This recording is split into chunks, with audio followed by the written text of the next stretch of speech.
ರಾಹುಲ್ ಗಾಂಧಿ ನಾಳೆ ಶಿವಮೊಗ್ಗಕ್ಕೆ ಆಗಮಿಸಿ ಇಲ್ಲಿನ ಅಲ್ಲಮ ಪ್ರಭು ಫ್ರೀಡಂ ಪಾರ್ಕ್ನಲ್ಲಿ ಪಕ್ಷದ ಅಭ್ಯರ್ಥಿ ಗೀತಾ ಶಿವರಾಜ್ ಕುಮಾರ್ ಪರ ಮತಯಾಚಿಸಲಿದ್ದಾರೆ. ಶಿವಮೊಗ್ಗದಲ್ಲಿ ಸುದ್ದಿಗಾರರೊಂದಿಗೆ ಮಾತನಾಡಿದ ಶಿಕ್ಷಣ ಸಚಿವ ಮಧು ಬಂಗಾರಪ್ಪ ನಾಳೆ 11:30ಕ್ಕೆ ರಾಹುಲ್ ಆಗಮಿಸಲಿದ್ದಾರೆ ಅಂತ ಹೇಳಿದ್ದಾರೆ. ಇನ್ನು ಕಾಂಗ್ರೆಸ್ ಸಮಾವೇಶದಲ್ಲಿ ಸುಮಾರು 1 ಲಕ್ಷ ಜನ ಸೇರುವ ನಿರೀಕ್ಷೆ ಇದೆ ಅಂತ ತಿಳಿಸಿದ್ದಾರೆ. ಎರಡನೇ 14 ಲೋಕಸಭಾ ಕ್ಷೇತ್ರದಲ್ಲಿ ಮತದಾನ ನಡೆಯಬೇಕಾಗಿರೋದ್ರಿಂದ ಎಲ್ಲಾ ಕ್ಷೇತ್ರಗಳಿಗೆ ರಾಹುಲ್ ಅವರ ಸಂದೇಶ ಶಿವಮೊಗ್ಗದಿಂದಲೇ ಹೋಗಲಿದೆ ಅಂತ ಹೇಳಿದರು. ನೋಡಿ, ನಾವಿಬ್ರು ಪಕ್ಕ ಹಿಂಗೆ ನಿಂತ್ಕೊಂಡಿರ್ತೀವಿ, ಓಕೆನಾ? ಕೊಚ್ಚೆ ಇರುತ್ತೆ ಇಲ್ಲಿ, ಭಾಳ ವಾಸನೆ, ತುಂಬ ಕೊಚ್ಚೆ. ಅದ್ರ ಮೇಲೆ ಕಲ್ಲು ಹಾಕ್ಕೊಂಡ್ರೆ ನನಗೂ ಅಸಹ್ಯ, ನೀವು ಕೇಳೋ ಪ್ರಶ್ನೆಗೂ ನಿಮಗೂ ಅಸಹ್ಯ. ಎರಡೇ ವಿಚಾರ, ಯಾಕೆ ಸೋತ್ರಿ, ಇಷ್ಟು ದಿವಸ ಎಲ್ಲಿದ್ರಿ, ಎರಡಕ್ಕೆ ಉತ್ತರ ತಗೊಂಡು ಮತ್ತೆ ನನಗೆ ಪ್ರಶ್ನೆ ಹಾಕಕ್ಕೆ ಹೋಗ್ಬೇಡಿ. ಜನರಿಗೆ ಮಾಡಬೇಕು, ನಮಗೆ ಮಾಡಿದ್ರೆ ಉಪಯೋಗ ಇಲ್ಲ.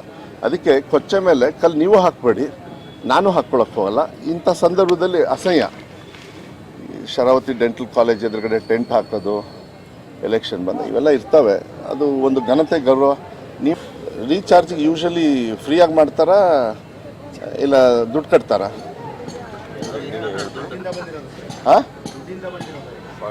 ಅಲ್ಲ, ನಾನು ಯೂಶಲಿ ನಿಮ್ಮ ಮೊಬೈಲ್ ಚಾರ್ಜ್ ಮಾಡಬೇಕಾದ್ರೆ ಫ್ರೀಯಾಗಿ ಕೊಡ್ತಾರಾ ಅಷ್ಟೇ ಹೇಳಿದ್ದು ನಾನು. ಸೊ ಫ್ರೀ ಅಂತೂ ಯಾರೂ ಕೊಡಲ್ಲ ಅಲ್ಲ. ಕೆಲವು ಗಿರಾಕಿಗಳು ಹಂಗಿರುತ್ತೆ. ಮುಂಚೆ ಇತ್ತು ಜಿಯೋ ಫ್ರೀಯಾಗಿ ಕೊಡೋರು ಅಷ್ಟೇ. ಇದನ್ನ ನೋಡಿ, ನಾವಿಬ್ಬರು ಪಕ್ಕ